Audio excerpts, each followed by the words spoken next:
You can get everything you want. अगर आप चाहते हैं पाना तो आप दुनिया की हर एक वो चीज पा सकते हैं जो महंगी से महंगी दिखाई देती है।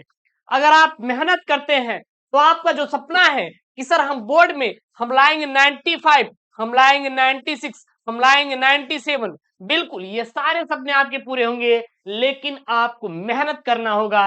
यस के स्टडी के संग शिवम सर के साथ आपको मेहनत करना होगा, कसम खाना होगा कि हाँ सर हम लड़ेंगे, हम लड़ेंगे, हम अपने एग्जाम में जो हमारा टारगेट है 95 प्लस लाना सर, हम स्कोर करेंगे, कुछ भी हो जाए लड़ना है सर।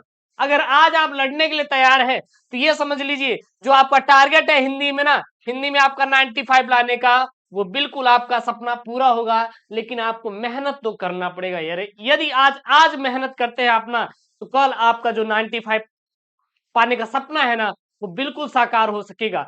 आज मैं क्या लेकर आया हूँ, आज मैं आपके लिए स्पेशल चीज लेकर आया हूँ।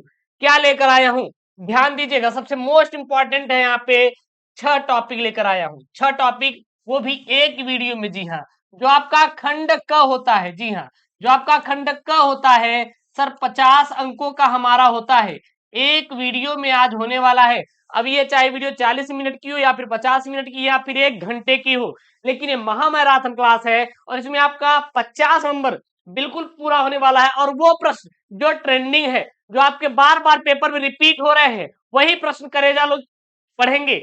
उनकी कसम है आप सभी को, वीडियो को शुरू से लेकर लास्ट तक देखना। अब कहेंगे अरे गुरुदेव क्या उनकी कसम खिला रहे, हमारे पास तो कोई है नहीं, आपके पास दोस्त दोस्त नहीं है? नहीं गुरुदेव, कोई भी नहीं है, कोई भी नहीं आपके सिवा। अब तो आपको ही सब मान लिए हैं। अगर आपने मुझे सब मान लिया है तो मेरी गारंटी है भाई 95 प्लस दिलवाने का हिंदी में। टेंशन नहीं लेने का, टेंशन नहीं लेने का। सर आज पढ़ाएंगे किस पे सर, आज आप किस टॉपिक पढ़ाने वाला है? तो 6 टॉपिक मैं लूंगा। देखिएगा, सबसे पहले सर डिस्कशन कर लेते हैं कि कितने कितने नंबर का सर हमारे पेपर में आएगा, ये तो बता दीजिए। बहुविकल्पी 5 अंकों का पेपर में आता है आपका, 5 अंकों का प्लस 5 अंकों का, टोटल कितना करेगा आपका 10 अंकों का रहने वाला है। गद्यांश सर 10 नंबर का रहेगा, पद्यांश भी सर 10 नंबर का रहेगा। सर लेखक का जीवन परिचय 5 नंबर का रहेगा। कितना? 5 नंबर का रहेगा। कवि का जीवन परिचय कितना? 5 नंबर का रहेगा। और महत्वपूर्ण कहानी कितना रहेगा गुरुजी? जो कहानी का सारांश ये कितना रहेगा? ये भी आपका यहाँ पे 5 अंकों का रहने वाला है। खंड काव्य आप अपने जिले के अनुसार कर लेंगे, ठीक है ना? तो चलिए हम लोग वीडियो को शुरू करेंगे। सबसे पहले किसको लपेटना है करे बहुविकल्पी, किसको लपेटना है? बहुविकल्पी। कितने बहुविकल्पी? टोटल सर 10 बहु पढ़ाएंगे क्या? बिल्कुल सर, टोटल आप तो 10 आज पढ़ाने वाले हैं। बिल्कुल आज मैं आपको ये 10 बहुविकल्पी पढ़ाऊंगा। कितना? 10 ऑब्जेक्टिव। जी हाँ, सबसे पहला प्रश्न आपके सामने है, वो भी किससे? गद्य से। एक गद्य साहित्य का इतिहास, एक पद्य साहित्य का विकास, ये दो आते हैं। पहला गद्य से हम 5 बहुविकल्पी लेंगे, फिर पद्य से 5 बहुविकल्पी, टोटल कितना? 10 बहुविकल्पी देखेंगे। एक बार शेयर करो यार, शेयर करो, वीडियो को लाइक करो, अपने दोस्तों के साथ शेयर हो जाना चाहिए। करेंगे कि नहीं? करेंगे कि नहीं? बिल्कुल सर कर दिया मैंने। वासुदेव शरण अग्रवाल, डॉक्टर वासुदेव शरण अग्रवाल का निबंध संग्रह है, सन निबंध संग्रह है। तो जो माता भूमि है, जो माता भूमि है, यह सर वासुदेव शरण अग्रवाल का क्या है? एक निबंध संग्रह है। मैं आपसे यही एक प्रश्न बनाऊंगा कि राष्ट्र का स्वरूप है, चलिए बताइए, राष्ट्र का स्वरूप है, राष्ट्र का स्वरूप क्या है? ये इंपॉर्टेंट है, आपका पद्यांश हर साल पूछा जाता है पेपर में। तो यह भी एक क्या है? वासुदेव शरण अग्रवाल का निबंध संग्रह है। क्या करे जा? यह भी एक वासुदेव शरण अग्रवाल का निबंध संग्रह है। लगा दीजिए, एकदम एकदम वायरल वाला पेपर है, लगा दीजिए। अगला यहाँ पे ख वाला है, हिंदी प्रदीप के संपादक थे। सर जो हिंदी प्रदीप के संपादक थे ना, अरे गुरुदेव बालकृष्ण भट्ट थे। बालकृष्ण भट्ट कौन थे? हिंदी प्रदीप के गुरुदेव संपादक थे। बिल्कुल एकदम वायरल वाला प्रश्न है, लगा लीजिए, पेपर में आएगा तो आपको करके आना है, छोड़ना नहीं है। अगला प्रश्न यहाँ पे आलोचनात्मक कृति, आलोचनात्मक कृति है सर, कृति का नाम क्या है सर? कालिदास की लाल लीली योजना। क्या है? कालिदास की लाल लीली योजना एक कृति है सर। किसकी कृति है? आलोचनात्मक कृति है। यह किसकी है? लेखक कौन है सर? तो इसके लेखक है डॉक्टर हजारी प्रसाद द्विवेदी। कौन है सर? डॉक्टर हजारी प्रसाद द्विवेदी की एक आलोचनात्मक कृति है। कौन सी है? कालिदास की लालिली योजना, एकदम इंपॉर्टेंट वाला वायरल प्रश्न है भाई, ठोको लाइक ठोको, एकदम इंपॉर्टेंट वाला वायरल प्रश्न है, आलोचनात्मक कृति है कालिदास की लालिली योजना। इसके लेखक गुरुदेव कौन है? अरे गुरुदेव लेखक है डॉक्टर हजारी प्रसाद द्विवेदी सर। और किसके लेखक हैं? जो अशोक का फूल है, कौन? अशोक का फूल या अशोक के फूल, इसके लेखक भी कौन है? डॉक्टर हजारी प्रसाद द्विवेदी है। कौन है? डॉक्टर हजारी प्रसाद द्विवेदी। लगा लिया, बिल्कुल सर लगा लिया रे गुरुदेव, कुछ भी नहीं है। अगला मोस्ट आईएमपी भाई साहब 22 फरवरी के लिए, क्या भूलूं क्या याद करूं, क्या भूलूं क्या याद करूं, किस विधा की रचना है, किस विधा की रचना है, क्या भूलूं क्या याद करूं सर, किस विधा की रचना है? तो यह सर एक आत्मकथा है। क्या भूलूं क्या याद करूं, यह किस विधा की रचना है सर? सर यह एक आत्मकथा है। हमारे 22 फरवरी के पेपर में आएगा क्या? बिल्कुल आपका 22 फरवरी को आएगा। अगला यहाँ पे अंगा वाला प्रश्न है। प्रश्न क्या है, ध्यान से देखिएगा। निम्नलिखित में से किस उपन्यास की रचना हरिशंकर परसाई द्वारा की गई है? सर पुनर्नवा भी नहीं की गई है, निर्मला भी नहीं है, सुखदा भी नहीं है, तो रानी नागफनी की कहानी, कौन? रानी नागफनी की कहानी जो है सर, ये जो उपन्यास है, यह एक उपन्यास है, किसकी है? हरिशंकर परसाई जी की है। हरिशंकर परसाई जी का ये एक उपन्यास है, क्या है? रानी नागफनी की कहानी। मोस्ट आईएमपी है, और यहाँ पे मैं आपको पूरा पूरा PYQ करा रहा हूं। जी हाँ, प्रीवियस ईयर क्वेश्चन जो आपके 22 फरवरी के पेपर में आए, एकदम धुआं धुआं करना है यार, कर देंगे गुरुजी, कोनो दिक्कत नहीं है। अब देखिएगा, मैंने 10 बहुविकल्पी बोला था ना, अब ये जो 5 बहुविकल्पी है ये आपके पद्य से है, गद्य के पढ़ लिए। अब आपका पद्य क्या है, तैयार करो, पेपर में आएगा, छापिएगा। प्रश्न क्या है, करे जा लोग। पहला प्रश्न है, रीतिकाल की प्रमुख विशेषता नहीं है। सर रीतिकाल की प्रमुख विशेषता क्या नहीं है? सर प्रकृति चित्रण रीतिकाल की एक प्रमुख विशेषता थी सर। युद्धों का सजीव वर्णन भी एक प्रमुख विशेषता था सर। मुक्त काव्य रचना भी एक क्या था? प्रमुख विशेषता था। लेकिन ईश्वर वंदना सर नहीं था। ईश्वर वंदना जो है यह रीतकाल की प्रमुख विशेषता नहीं है। लगा दीजिए, यही एक प्यारा सा क्या आंसर है। अगला ख प्रश्न है, कौन सी रचना रामधारी सिंह दिनकर की नहीं है? इसमें से कौन सी जो रचना है रामधारी सिंह दिनकर की नहीं है सर? हुंकार भी है सर, रश्मि रथी भी है सर, रेणुका भी है। लेकिन सर जो चित्राधार है ना, ये रामधारी सिंह दिनकर की नहीं है, रामधारी सिंह दिनकर की नहीं है। सर किसकी है? कमेंट बॉक्स में छापो कि किसकी ये रचना है, कमेंट बॉक्स में आप लोग छाप दीजिए। अगला प्रश्न यहाँ पे यामा रचना है सर। यामा रचना जो है महादेवी वर्मा की है। भाई साहब मोस्ट आईएमपी प्रश्न किसके लिए करे जा? 22 फरवरी के लिए एकदम छाप डालिए, आपके पेपर में आएगा। यामा यामा किसकी रचना है सर? महादेवी वर्मा की रचना है। सबसे मोस्ट इंपोर्टेंट वाला प्रश्न है, एकदम छापने वाला प्रश्न है, घ वाला प्रश्न है। हिंदी साहित्य की आदिकाल के लिए चारण काल नाम दिया किसने दिया सर जी? वो दिए डॉक्टर राम कुमार वर्मा ने। डॉक्टर राम कुमार जो वर्मा जी थे, डॉक्टर राम कुमार वर्मा भाई साहब जी थे, उन्होंने क्या बोला कि हिंदी साहित्य के आदिकाल के लिए क्या नाम दे दिया? चारण काल नाम दे दिया। आदिकाल के लिए चारण काल नाम सर किसने दिया? वो दिया था डॉक्टर राम कुमार वर्मा ने। एकदम 12 वाला प्रश्न सर हम लगा ले रहे हैं, बिल्कुल लगा डालो। अगला प्रश्न है यहाँ पे, अगला प्रश्न है यहाँ पे, ये हो गया ना। अगला प्रश्न है यहाँ पे, किस कवि को ज्ञानपीठ पुरस्कार नहीं मिला? कौन से जो कवि है सर ज्ञानपीठ पुरस्कार नहीं मिला था? देखिएगा, रामधारी सिंह दिनकर भी को ज्ञानपीठ पुरस्कार मिला, महादेवी वर्मा को भी मिला था, सुमित्रानंदन पंत को भी मिला था, लेकिन जयशंकर प्रसाद जी को ज्ञानपीठ पुरस्कार नहीं मिला था। अब यहाँ पे एग्जामिनर का जो प्रश्न बनाने का क्राइटेरिया थोड़ा समझिएगा। इन्होंने सबसे पहले ये दिया कि हिंदी साहित्य के आदिकाल के लिए चारण काल नाम किसने दिया, ठीक है, लेखक से लिए कवि से। और फिर इन्होंने ये बोला ज्ञानपीठ पुरस्कार किसको मिला और किसको नहीं मिला। यदि ये आपको याद रहेगा किसको मिला है, तो आप ये बता सकते हैं कि किसको किसको नहीं मिला। मैं इस पर ना 1 शॉर्ट वीडियो डिटेल में लेकर आऊंगा, ताकि आपके दिमाग में घुस जाए किसको किसको ज्ञानपीठ पुरस्कार मिला था, जो इंपॉर्टेंट है हो जाएगा ना। अब आपका आएगा यहाँ पे दूसरा टॉपिक कर जा रहे हैं गुरुदेव, क्या ला दिए? अरे लाइक के आए हैं यार, 10 नंबर का, कितना? 10 अंकों का। क्या लेकर आए गुरुजी? गद्यांश। क्या लेकर आएंगे? गद्यांश। सबसे पहले गद्यांश पढ़िए। गद्यांश है क्या? जन का प्रवाह अनंत होता है, सहस्त्रों वर्षों से भूमि के साथ राष्ट्रीय जन ने सदात्म प्राप्त किया है। जब तक सूर्य की रश्मियां नित्य प्रातः काल भुवन को अमृत से भर देती है, तब तक राष्ट्रीय जन का जीवन भी क्या है, अमर है। दिमाग नहीं लगाना है, पढ़ना है, मैं आपको ट्रिक से करवाने का तरीका बताऊंगा। इतिहास के अनेक उतार चढ़ाव पार करने के बाद भी राष्ट्र निवासी जन नई उठती लहरों के साथ आगे बढ़ने के लिए क्या है, अजर अमर है। जन का संततवाही जीवन नदी के प्रवाह की तरह है, ठीक है, जिसमें कर्म और श्रम के द्वारा उत्थान के अनेक घाटों का निर्माण करना होता है। क्या होता है, निर्माण करना होता है। अब देखिएगा, जब भी आप गद्यांश को हल कर रहे हैं तो थोड़ा आप दिमाग लगाइए। क्या दिमाग लगाएंगे, पहले हम प्रश्नों को सब पढ़ेंगे, उसके बाद उसमें से क्रैक्स ढूंढेंगे, क्या मजा आएगा सर पॉइंट। देखिएगा अभी मजा पा जाएंगे। अरे गुरुजी क्या बताने वाले हैं। सबसे पहले मैं आपको लिखने का तरीका बताता हूँ। जब भी आप गद्यांश को हल करें तो सबसे पहले आप अपने प्रश्नोत्तर संख्या को डाल दीजिएगा।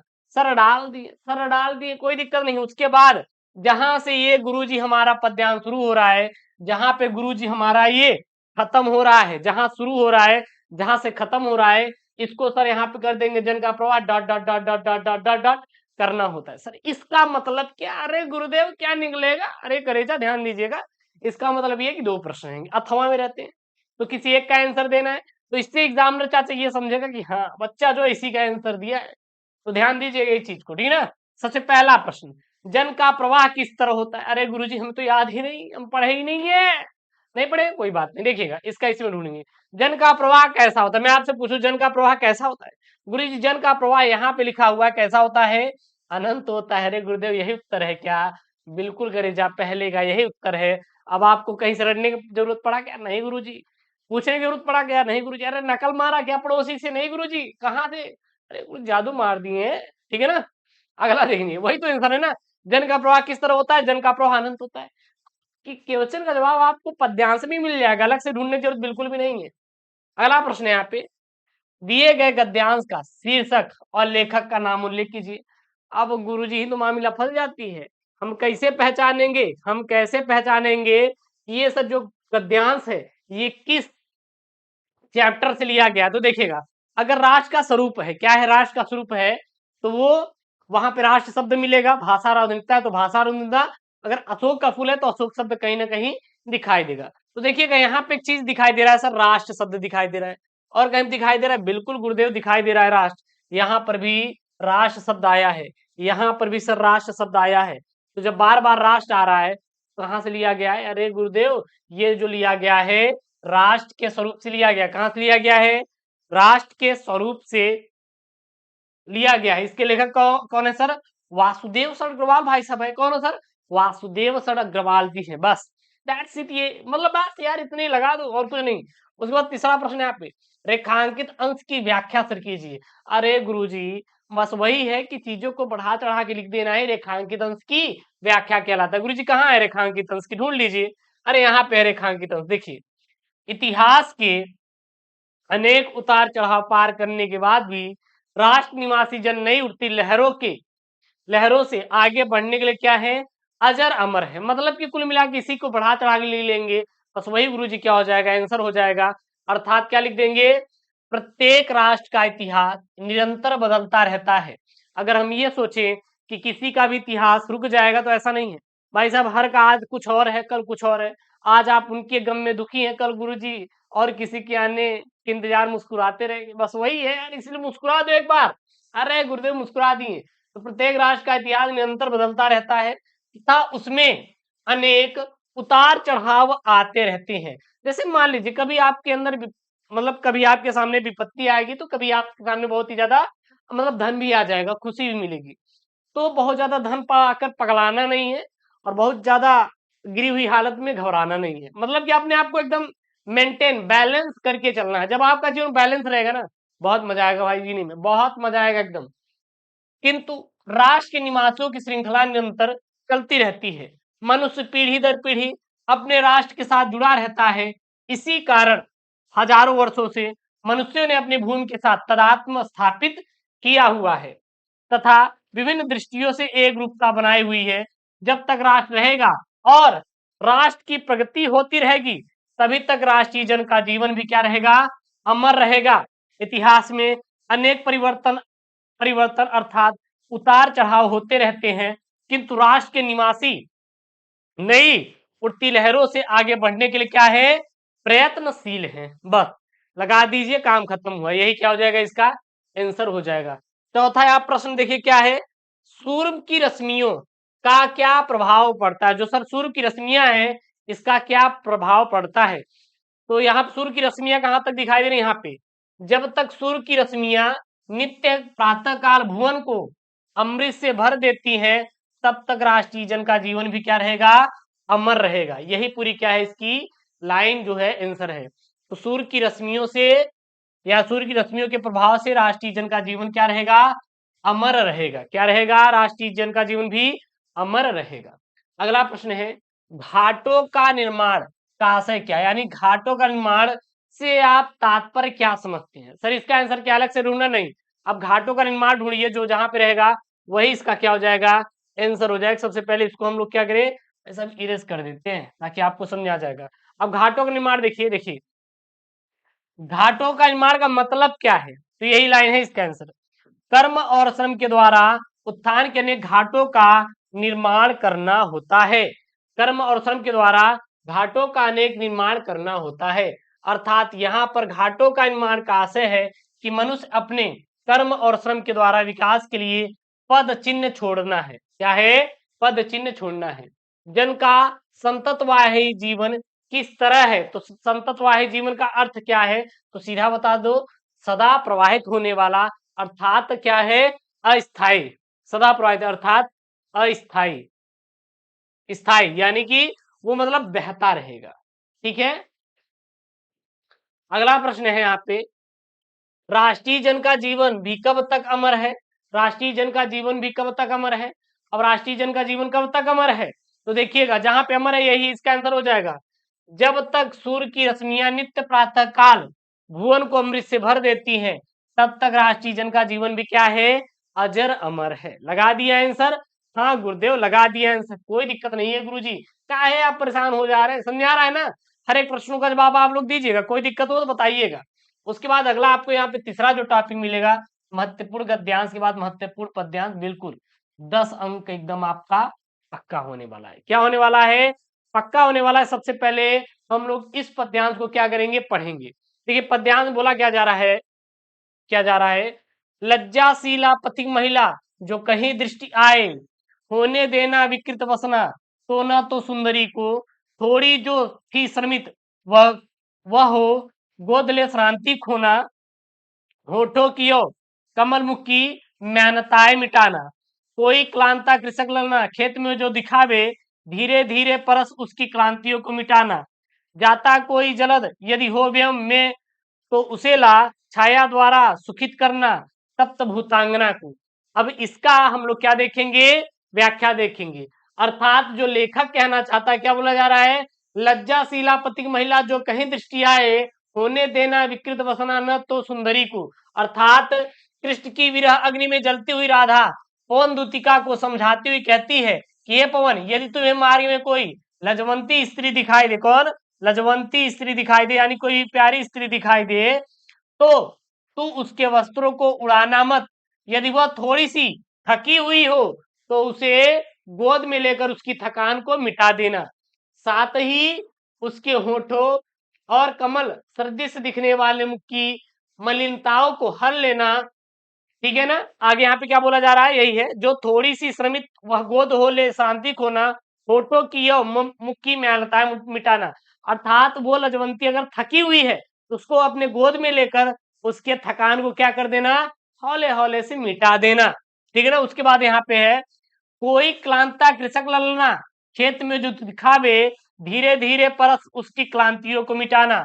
अर्थात अर्थात राधा पवन से यह भी कहती है कि यदि तुम्हें मार्ग में खेत में कोई काम करने वाली थकी हुई स्त्री दिखाए, तो तुम धीरे धीरे उसके पास पहुंचकर अपने स्पर्श से उसकी थकान को मिटा देना। उसके बाद देखिए यहाँ पे क्या है,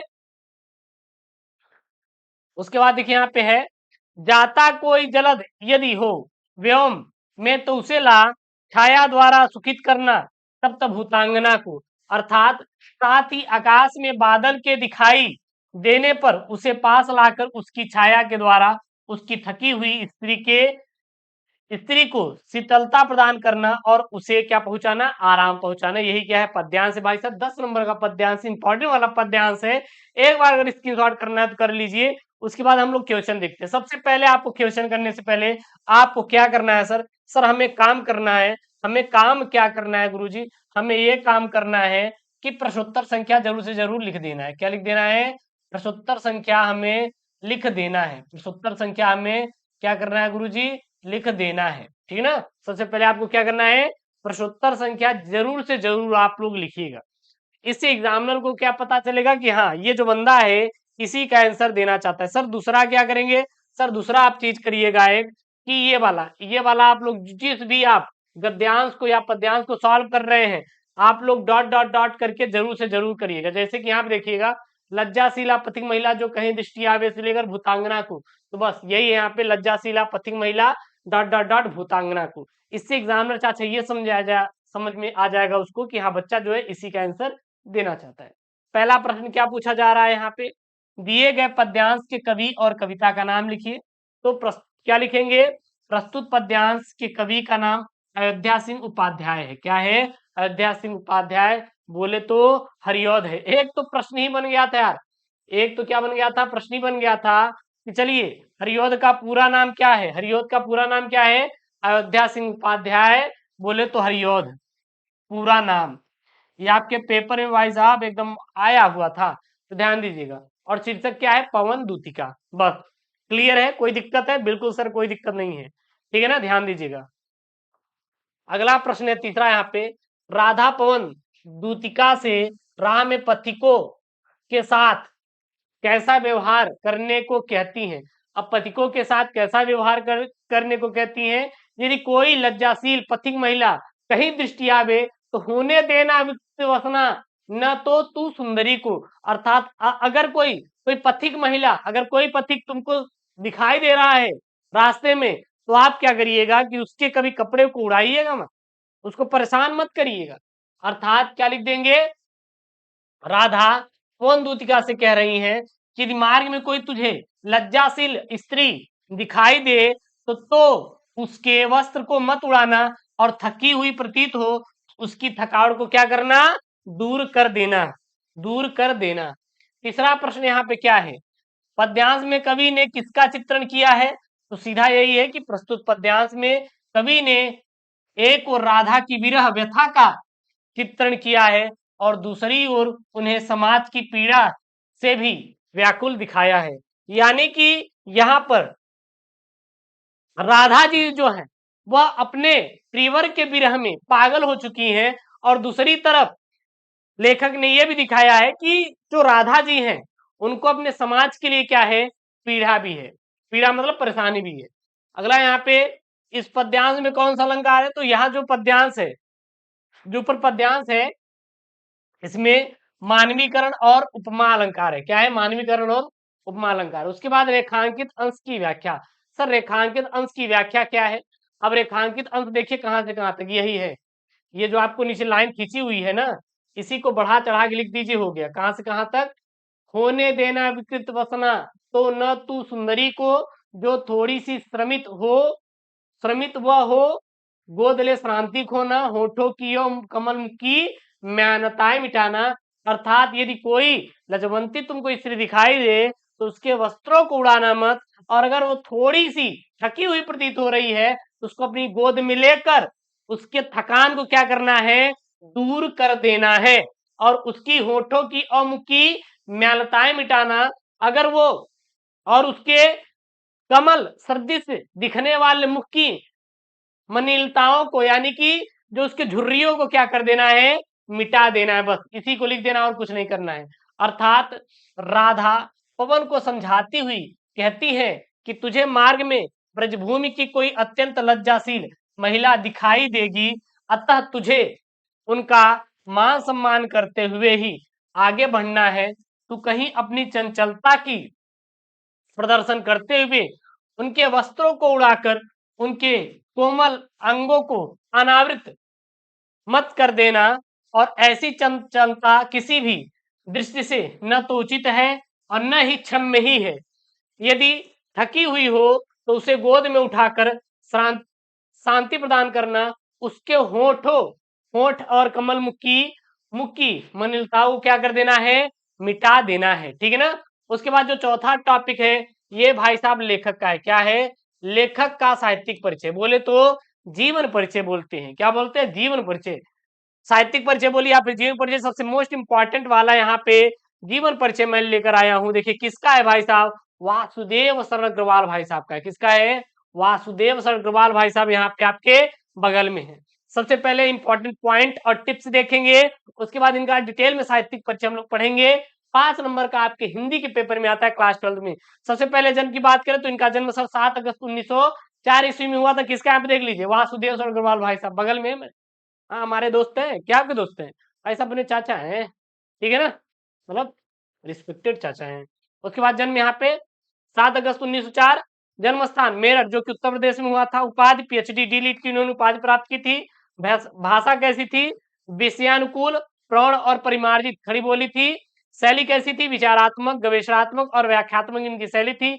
इनकी सर प्रमुख रचनाएं कौन कौन सी है, पृथ्वी पुत्र है, भारत की एकता है, कल्प वृक्ष है, माता भूमि है, और क्या है सर, वागन धारा इत्यादि इनकी प्रमुख रचनाएं इंपॉर्टेंट है, रट लीजिए। उसके बाद इनकी मृत्यु 27 जुलाई 1967 ईस्वी में हुआ था। ये तो था आपका टिप्स एंड ट्रिक्स पॉइंट वाला। ठीक है ना। अब देखेंगे इनका डिटेल में क्या लिखेंगे सर जी। वासुदेव शरण अग्रवाल का जन्म 7 अगस्त 1904 ईस्वी में लखनऊ के प्रतिष्ठित वैश्य परिवार में हुआ था। इनका बाल्यकाल लखनऊ में व्यतीत हुआ। बचपन से ही इनकी बुद्धि की प्रखरता अध्ययन के क्षेत्र में सहायक सिद्ध हुई। इसीलिए इन्होंने अल्प आयु में ही काशी विश्वविद्यालय से यानी बीएचयू से बीए और लखनऊ विश्वविद्यालय से एमए, पीएचडी और डी.लिट की उपाधियां क्या की, प्राप्त कर ली। इनके अध्ययन और पुरातत्व विभाग में विशेष रुचि होने के कारण इन्हें काशी हिंदू विश्वविद्यालय बोले तो बीएचयू ने पुरातत्व एवं प्राचीन इतिहास विभाग के अध्यक्ष पद पर कार्यभार सौंप दिया और बाद में आचार्य पद पर क्या हुए, आसीन हुए। और मां सरस्वती का यह अमर पुत्र हिंदी साहित्य की सेवा करते हुए 27 जुलाई 1967 ईस्वी में भारत मां के चरणों में हमेशा के लिए क्या हो गया, सो गया, अर्थात इनकी मृत्यु हो गई। जो यहाँ पर मैंने आपको बताया ना, इसी को यहाँ पे मैंने डिटेल में लिखा, वो संक्षिप्त में था। संक्षिप्त मतलब शॉर्ट पॉइंट, और ये आपका लॉन्ग पॉइंट है। क्लियर है। उसके बाद इनकी सर प्रमुख रचनाएं जैसे निबंध संग्रह है सर, इंपॉर्टेंट है यार, ये क्या आपका मोस्ट इंपॉर्टेंट है, याद कर लीजिए। पृथ्वी पुत्र, कल्पलता, कल्प वृक्ष, वेद विद्या, कल्प कला और संस्कृति, माता भूमि, वागन धारा इत्यादि जो है सर जी, इनकी प्रमुख रचनाएं किसकी, वासुदेव शरण अग्रवाल जी की। ठीक है। शोध निबंध कौन कौन से सर, शोध ग्रंथ कौन कौन सी है, पाणिकालीन भारत, पाणिकालीन जो भारत है सर जी, इनके क्या है, शोध ग्रंथ है किसके, वासुदेव शरण अग्रवाल की। इनका संपादन कौन कौन से सर, जायसीकृत पद्मावत जो है सर जी, इनका संपादन किसका, वासुदेव शरण अग्रवाल जी का। क्लियर है। अगला देखिएगा साहित्यिक योगदान। क्या साहित्यिक योगदान में सर क्या लिखेंगे, क्योंकि साहित्यिक परिचय है ना, साहित्यिक परिचय आता है पेपर में 5 नंबर का, बस वही देखिएगा यहाँ पे। ये भाषा और साहित्य के प्रकांड पंडित थे। इन्होंने अनेक पत्र पत्रिकाओं में अपने निबंध लिखकर गौरवपूर्ण स्थान प्राप्त किया। इनके लेख अनुसंधानपूर्ण तथा उनमें भारतीय संस्कृति की गहरी छाप मिलती है। इन्होंने भारतीय संस्कृति के विभिन्न अंगों से संबंधित उत्कृष्ट निबंध लिखे। ये केवल एक गद्य लेखक ही नहीं अपितु काव्य प्रेमी भी थे। शोध निबंधों की एक मूल्यवान परंपरा को इन्होंने क्या किया, प्रारंभ भी किया था। इसके बाद अगले जो लेखक है, सॉरी लेखक नहीं भैया, कवि है। क्या है, कवि का साहित्यिक परिचय बोले तो कितने नंबर का आता है, 5 नंबर का। 5 पे है जयशंकर प्रसाद, ये भाई साहब जयशंकर प्रसाद जी, देख सकते हैं यहाँ पे। इनका सबसे पहले शॉर्ट में देख लेंगे, बोले तो साहित्यिक परिचय बोलिए या फिर बोलिए क्या, जीवन परिचय करेगा, क्या बोलिए, जीवन परिचय। देख लीजिए। सबसे पहले सर जन्म 30/1/1889 ईस्वी को हुआ था। जन्म स्थान सर काशी था। सर इनके पिता का नाम क्या था, देवी प्रसाद था। सर इनकी लेखन विधा क्या था सर, काव्य, नाटक, उपन्यास और निबंध था। क्या क्या था, याद कर लीजिए, काव्य, नाटक, निबंध और उपन्यास। सर इनकी भाषा कैसी थी सर, संस्कृत निष्ठ खड़ी बोली थी सर। इनकी सर प्रमुख रचनाएं कौन कौन सी है, कामायनी है, आंसू है, लहर है, झरना है, चित्ताधार है, कानन कुसुम, प्रेम पथिक इत्यादि सर इनकी प्रमुख रचनाएं हैं। सर इनकी मृत्यु 14/1/1937 ईस्वी में हुआ था। क्या? बिल्कुल एकदम राइट वाला आंसर है। ठीक है ना? डिटेल में सर देख लीजिए क्या लिखेंगे। जयशंकर प्रसाद जी का जन्म काशी के एक प्रतिष्ठित वैश्य परिवार में सन 1879 ईस्वी में हुआ था, 89 ईस्वी में हुआ था। इनके पिता का नाम देवी प्रसाद था और ये तंबाकू के प्रसिद्ध क्या थे? व्यापारी थे। बचपन से ही पिता की मृत्यु हो जाने से इनकी प्रारंभिक शिक्षा घर पर हुई। घर पर ही इन्होंने हिंदी, अंग्रेजी, संस्कृत, उर्दू, फारसी का गहन क्या किया? अध्ययन किया। ये बड़े मिलनसार, हंसमुख तथा सरल स्वभाव के व्यक्ति थे। इनका बचपन बहुत सुख से बीता, किंतु उदार प्रकृति एवं दानशीलता होने के कारण ये ऋणी हो गए। अपने पैतृक संपत्ति का यानी कि अपने भूमि का कुछ भाग बेचकर इन्होंने ऋण से छुटकारा पाया और ये बड़े स्वाभिमानी थे। स्वाभिमानी मतलब कि किसी के लिए अपना सर नहीं झुकाते थे, ना किसी के पास जाते थे। मतलब जो है सत्य है तो सत्य है। ये अपनी कहानी अथवा कविता के लिए पुरस्कार रूप एक पैसा भी नहीं लेते थे। यद्यपि इनका जीवन बड़ा नपा तुला और संयमशील था, किंतु दुखों के निरंतर आघातों से ये बच ना सके और 1937 ईस्वी में अल्प अवस्था में ही क्षय रोग यानी कि टीबी हो गया था, ग्रस्त होकर ये स्वर्ग सिधार गए, यानी कि इनकी मृत्यु हो गई। इनकी सब प्रमुख रचनाएं भाई साहब सबसे मोस्ट इंपॉर्टेंट वाले हैं। सबसे पहले कामायनी, यह प्रसाद जी की कालजयी रचना है। आंसू, यह वियोग का काव्य है। लहर जो है यह भावनात्मक काव्य संग्रह है, याद कर लीजिए इंपॉर्टेंट है। झरना, इसमें छायावादी कविताएं संकलित हैं। और कहानी जो है सर जी, कहानी कौन कौन सी है? इनकी कहानी आकाशदीप, इंद्रजाल, प्रतिदिन और आंधी इत्यादि हजारी सॉरी इनका जयशंकर प्रसाद जी का क्या है? कहानी है। और उपन्यास कौन कौन सी है जयशंकर प्रसाद जी की? कंकाल, तितली, इरावती जो कि अपूर्ण है, ठीक है, इत्यादि इनकी क्या है? उपन्यास है। ठीक है। अगला साहित्यिक योगदान में क्या लिखेंगे भाई साहब? साहित्यिक योगदान में लिखेंगे जयशंकर प्रसाद छायावाद के प्रवर्तक, उन्नायक तथा प्रतिनिधि कवि होने के साथ साथ युग प्रवर्तक, नाटककार, कथाकार तथा उपन्यासकार भी थे। विशुद्ध मानवतावादी दृष्टिकोण वाले प्रसाद जी ने अपने काव्य में आध्यात्मिक आनंदवाद की प्रतिष्ठा की है। प्रेम और संदर्भ इनके काव्य के प्रमुख विषय रहे हैं, किंतु मानवीय संवेदना इनकी कविता का क्या है? प्राण है। ठीक है, बस इतना ही लिखेंगे। अगला जो लास्ट टॉपिक यहाँ पे मैंने लिया है, पंचलाइट कहानी का सारांश। मोस्ट आईएमपी वाला बार बार क्या होता है? रिपीट किया जाता है। बड़ी मजा आएगी, बहुत ही मजा आएगी। अभी मैं पढ़ाऊंगा ना, बहुत मजा आएगी, बहुत मस्त, आप इंजॉय करते हुए पढ़ेंगे। सबसे पहले देखिए पेपर में कब कब आया है। 2011, 12, 13, 14, 15, 16, 17, 18, 19, 20, 21, 22, 23। भाई साहब हर साल पेपर में आ रहा है। आप कहेंगे गुरुदेव ये हिंदी तो पहले से ही था यार अपने यूपी बोर्ड में, आपको क्या लगता है आज आया तो हिंदी हो गया? नहीं, इसके पहले भी हिंदी थी, तो इसलिए हर साल आया हुआ है।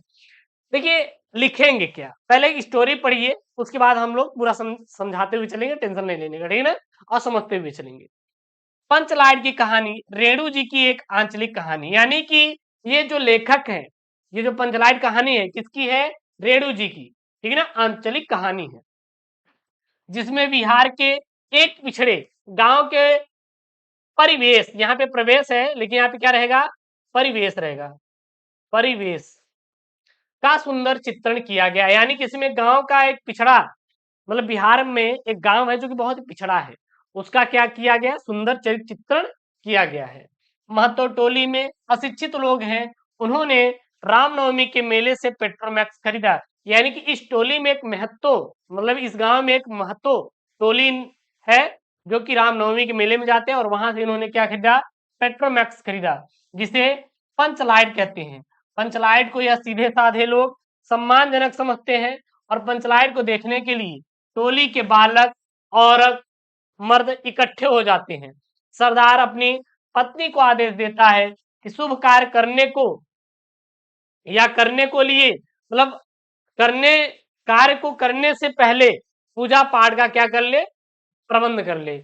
यानी कि जो महतो टोली नाम का सरदार है वो अपनी पत्नी को आदेश देता है कि पहले पूजा पाठ होने से पहले आप लोग, मतलब या फिर पेट्रोमैक्स जलाने से पहले आप लोग पूजा पाठ का क्या कर लीजिए, पूजा पाठ के लिए सामग्री इकट्ठा कर लीजिए, क्योंकि ये लोग पेट्रोमैक्स को लाए थे रामनवमी के मेले से खरीद कर। आगे देखिए क्या होता है।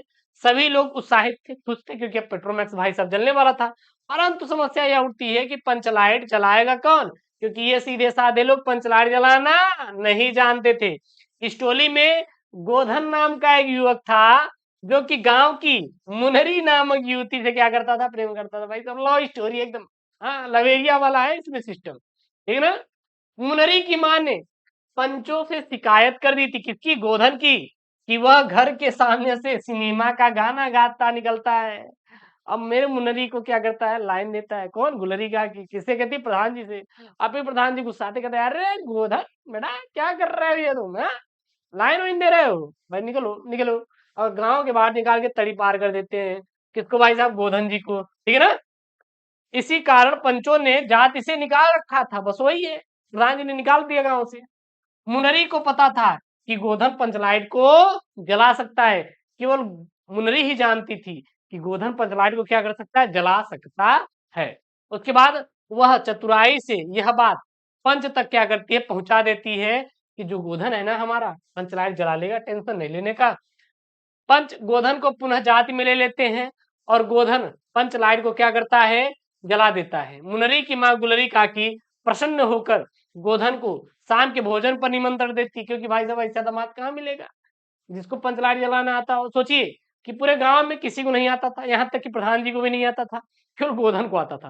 तो भाई साहब उसका मान सम्मान बढ़ जाएगा ना, कि गोधन भाई साहब मतलब कुल में सरकारी नौकरी है, सरकारी नौकरी ले लिए, तो आप अपनी गर्लफ्रेंड से शादी करिएगा, नहीं तो आपकी गर्लफ्रेंड की शादी किसी और से हो जाएगी। टेंशन नहीं लेने का, ध्यान दीजिएगा। हाँ बता दे रहे हैं, पहले से बता देना, बाद में दिक्कत ना हो। हाँ बताइए गुरु जी, लेकिन ऐसा नहीं करने का भाई, ऐसा नहीं करने का, पढ़ाई फोकस करने का, ठीक है ना। हाँ चलिए कोई दिक्कत नहीं, वही है स्टोरी, मजा आती है। और पंच भी अति उत्साहित होकर गोधन को कहते हैं कि तुम्हारा साथ खून माफ, खूब गाओ सलीमा का गाना, मतलब सनी सलीम का गाना गाइए, कोई दिक्कत नहीं। अनारकली का दीवाना था ना सलीम, बस वही है। और पंचलाइट की रोशनी में लोग भजन कीर्तन करते हैं और उत्सव मनाते हैं। और भैया यही रही पंचलाइट कहानी का सारांश। तो यहाँ पे मैंने हर एक टॉपिक को भाई साहब कंप्लीट कराया, 1 से लेकर 6 तक, मतलब इसमें बहुविकल्पी, गद्यांश, पद्यांश, जीवन परिचय, लेखक और कवि, साथ ही साथ कहानी का सारांश, हर एक चीज टॉपिक मैंने समझाया। और ये आपके पेपर में आएंगे, और वो भी 22 फरवरी के लिए है। सो आप लोग क्या करिएगा, वीडियो को लाइक करिए, चैनल को सब्सक्राइब करिए, सब्सक्राइब करिए यार, चैनल को क्या करिए, सब्सक्राइब करिए, और अपने दोस्तों के साथ वीडियो को जरूर से जरूर शेयर करिएगा। एक चीज मैं यहाँ पे आपको इंफॉर्मेशन देना चाहूंगा। सर क्या देना चाहेंगे आप, क्या देना चाहेंगे, तो ये कि 22 फरवरी के लिए, किसका, 22 फरवरी के लिए हम करवा रहे हैं वायरल, वायरल एकदम मॉडल पेपर। क्या भाई साहब, वायरल मॉडल पेपर, जो कि दिलवाएगा आपका 95%। तो link in the description box, जाकर आप लोग ज्वाइन कीजिए। Last PYQ batch, last PYQ batch, और मात्र कितने में, 199 रुपए में, और वो भी all subject, physics, chemistry, biology, Hindi और इंग्लिश का हम लोग यहाँ पे करवाने वाले हैं 199 रुपए में। जाकर ज्वाइन कर लीजिए, link in the description box. Seat limit है, फुल होने पर प्राइस इंक्रीज हो जाएगा। पहले 50 बच्चों के लिए है, जाकर ज्वाइन कर लीजिए, मैंने दे दिया, और वहां पे आपको सारा मटेरियल मिल जाएगा। तो मिलते हैं नेक्स्ट वीडियो में, और हाँ चैनल सब्सक्राइब कर लीजिए, साथ ही साथ PDF के लिए ना टेलीग्राम चैनल को ज्वाइन कर लीजिएगा। ओके दोस्तों, थैंक यू, जय हिंद, टेक केयर, बाय बाय।